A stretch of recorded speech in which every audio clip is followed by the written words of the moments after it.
G'day guys, how you doing? It's Kiwi, back with another video. And it's been a while, there's definitely no doubt about that. And we're going to have a very honest conversation about that, about the reason why it's been a while since I put a video up. But first I want to pre-qualify the video by recovering or going over the deep spiritual soul counsel work that I did after my separation and then my divorce during 2003 and then into 2004. If you're a returning sub to the channel, you'll know that I've mentioned this before in other videos. If you're new to the channel, I've spoken about this in previous videos, and I will actually do another video brushing over that specific subject. So what I'm trying to say is that I'm not suicidal in any way, shape or form. But as the description says below, you know, we're going to be talking about men's mental health, and in all honesty, now I understand clearly, unequivocally, why men commit suicide. I really, truly do. I mean, I've ran, over the last 15, 20 years, I've ran the spread of emotions and gone through trauma and everything to really understand, I mean, legitimately understand this subject extremely well. So, what happened last month, one of a better term, I had a massive fucking meltdown. Straight up. Massive meltdown. And what it did, or what its basis was in, was literally not knowing who I am. And that's the God's honest truth. See, what had happened over the past 15 years after my divorce, it felt like I was going to war. It felt like I was going to battle every day.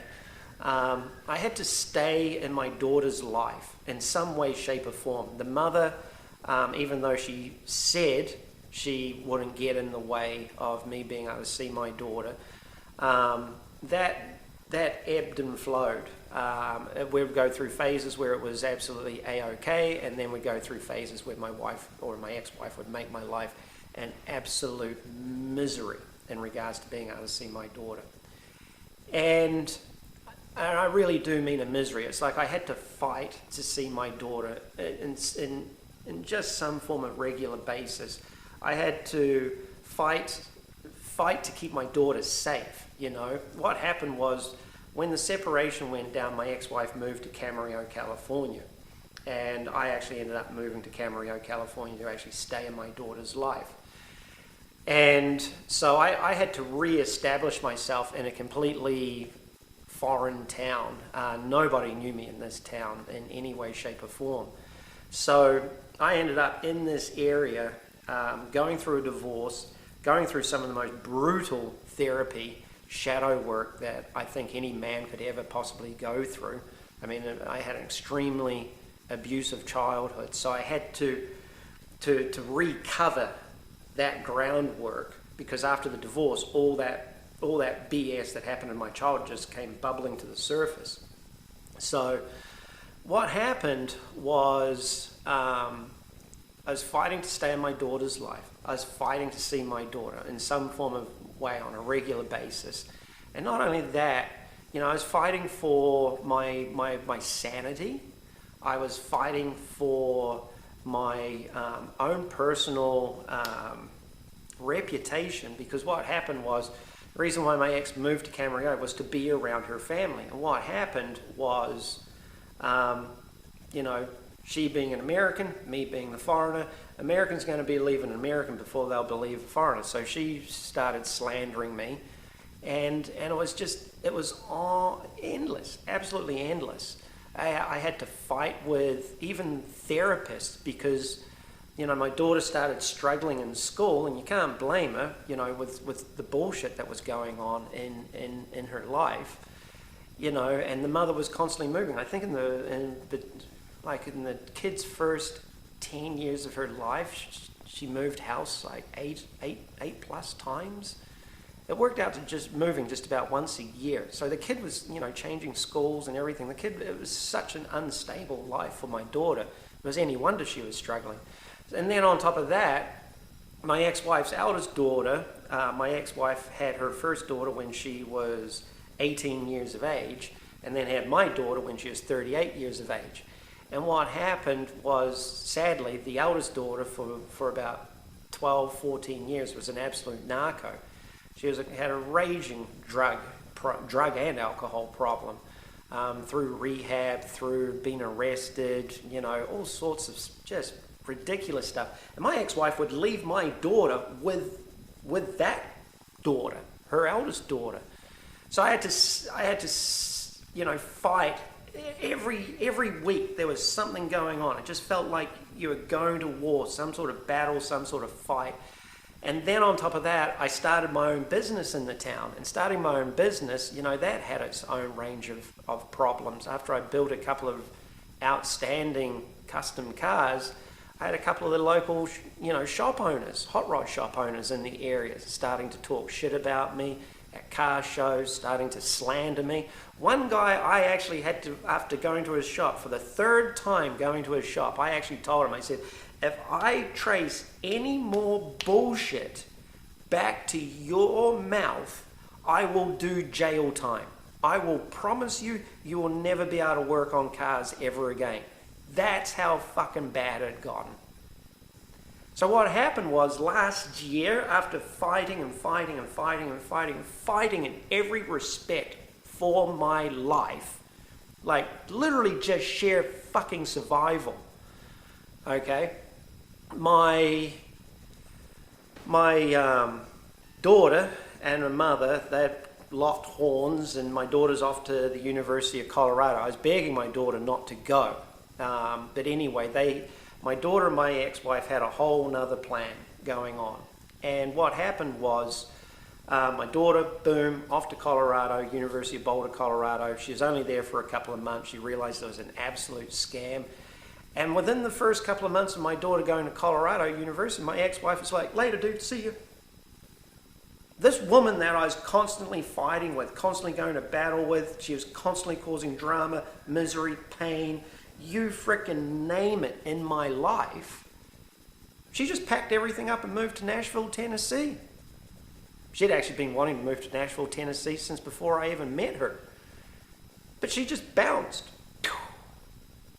So I'm left in California just like, what the hell is going on here? My daughter's not around me anymore. The child that I'd fought tooth and nail to stay in her life and keep her safe as best as I possibly could, gone. And then the person that was causing me all this misery and drama and everything, gone.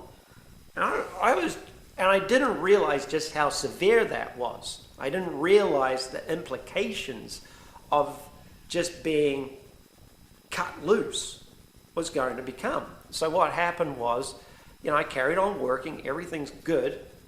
But then what I decided to do is I decided to move back to New Zealand.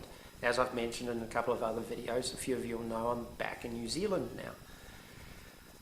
So anyway, that being cut loose, that being just dropped like a wet rag, that just being left by, just being turned on, that all came to a head last month. And I was just like, oh my God. It was just brutal. It was, I can't even begin to explain just the feelings of loss, bewilderment, not knowing who I was, not knowing what I'm meant to do. Even though I've got an amazing job, I work for an incredible corporation here in Auckland, New Zealand. I mean, I am set up. I live in an amazing area. I got a beautiful little cottage.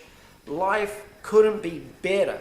However, it was all this stuff, all that stuff from that past 15 years just went wham, just freaking smashed into me. And it was, like I said, it was brutal. And here's the thing, this is why I can say in the description section 100% why I know why men now commit suicide. Because men, as men, we work our asses off. We're so diligent, and we really genuinely try to do the best that we possibly can. By our wives, by our children, by society, by our bosses, by everybody. And when you just get dropped like a wet rag and you're just cast out into society, it's brutal. It's absolutely brutal. It's like the world doesn't care. It's like you're just another wet rag. You're just another used tampon. You're just another, just like they say in the military, GI, your government issue. You are disposable. You are expendable. You are of absolutely no more worth, value, or use to us in any way, shape, or form. And more so in America, because America's one of the most heavily armed country out there. It's easy to get a pistol and blow your brains out. So that's what happens. This just getting dropped. You work your ass off to provide, a house, safety, security, whatever. It's no different to the guys that go overseas, that join the military and they want to fight for freedom, fight terrorists and all that sort of horse shit, right? They come back to a society that just doesn't care about them. They come back to a society that's like, yeah, whatever, dude. So what? You did X, Y, and Z, They come back to a world that absolutely doesn't give a shit about them. It's not like the Second World War where the troops were coming back and they had ticker tape parades. They had women wanting to have children with them, wanting to have sex with them, wanting to show them how much appreciation they had for them. No, why? So a lot of these guys are off in the military. Their old ladies are banging other guys. They're screwing their buddies. Even their buddies are fucking them over. And it's just like, dang, dude. No wonder there's so many people want just... I mean, seriously. Because if you're not stable, like I said, I thank God I'd done all that deep soul counsel shadow work back in 2004, 5, 6. I did it for years. Like 3 years. That's how much work it took to clean out all the bullshit that was inside of me from my childhood. Straight up, if I hadn't done that work, one, I would never have made it through the past 15 years, and two, I would have blown my fucking head off last month. I mean, that's it in a nutshell. Because us guys, we're not taught to take care of ourselves. We're not taught that, society is going to throw you out. We're not taught that we're completely disposable. I mean, straight up. I'll give you a perfect example. I said to my brother the other day when I was at lunch with him, I told him, I said, because he's got female problems and everything, and I was just like, dude, you don't allow women to treat you as a disposable fucking commodity. They are disposable. There's more females on the planet than there are males. It's like you need to get it through your thick head that you aren't a disposable commodity. You are a commodity. So you need to figure out which female, if you want to have a relationship, is going to respect you and appreciate you for who you are. Not just settle for some broad that's willing to suck your dick. Because they will use you and they will spit you out like wet fucking rags. That's the God's honest truth. Straight up. And this is the thing. It's like, this is the ancient story. Straight up. Honest to God, this is the ancient story of like Achilles and the Battle of Troy. He spent 10 years going to battle with his demons, going to war with his demons. That's what the Battle of Troy is a symbolic representation of. And Helen of Troy brought Achilles to his knees. Helen of Troy literally led Achilles, the single greatest warrior, and in the story, because it's a spiritual analogy, he was this incredible spiritual warrior where he went to battle with his demons and he fought them and he beat them. but it was a female that brought him to his knees and brought him to his death. And that's why we have to be so careful. We have no business, men have no business getting married if they've got any sort of BS, any sort of minutia, any sort of just junk from their childhood or anything like that. And especially men should not be joining the military and going to war. That's why there's so many people, or so many men right now, committing suicide that have been to these wars overseas. It's because of the fact that they're from not the greatest childhood or education background, so they don't have the mental capability or skills to go out into the real world. So they join the military as a last resort. They go out, they get used, they fight wars for people that they don't even know why they're fighting wars for, because the majority of the wars are just for profit. They're for major corporations to make billions and trillions of dollars, and they come back to a society that doesn't care for them. Let alone some of the poor buggers having wives that bang other dudes. I've seen this with my own eyes. I've been around a ton of military guys. I've seen so many of my friends over the years just commit suicide, wipe themselves out. And it's like for argument's sake, there's going to be another huge market crash coming down the pipeline. And it's like I said in a previous video, you're soon going to be divorced, right? So there's going to be another huge wave of men committing suicide here soon in the next market crash, because a lot of these guys are going to lose their homes, lose their jobs, lose their 401ks, lose all their savings. And because they've lost all that, they'll lose the wife, they'll lose the kid, they'll lose everything. The females will cut the frickin' tether, they'll cut the umbilical cord, and you'll be left floating around out there, or all these men are going to be left just flailing around out there. And what do? Every damn time. So men need to really start examining what's going on in their box, in their bubble, in their world. Because this world, this society that we currently live in right now, it will chew you up and spit you out like a wet rag. And if you don't have the tools, and like I said, I thank God, oh my gosh, do I thank God that I was given the tools to be able to get myself through this period of my life. I really, truly do. So I'm certainly wanting to do more videos on this subject, because I see what's coming down the pipeline so clearly. I see it so clearly. And if I can save just a couple of men's lives in regards to helping them get through, whatever it is that they're going to be going through over these next few years or life, because this stuff carries on throughout life. Don't think it stops. It doesn't stop. It carries on and on and on and on and on, contrary to popular belief. That's the video. I'm definitely going to be posting more videos in regards to this subject. The other thing that I'm going to do is I'm just going to leave a link below for PayPal. And if you guys want to donate, feel free to donate. I'm not asking for money. If you want to donate, you can. If you don't want to, that's fine.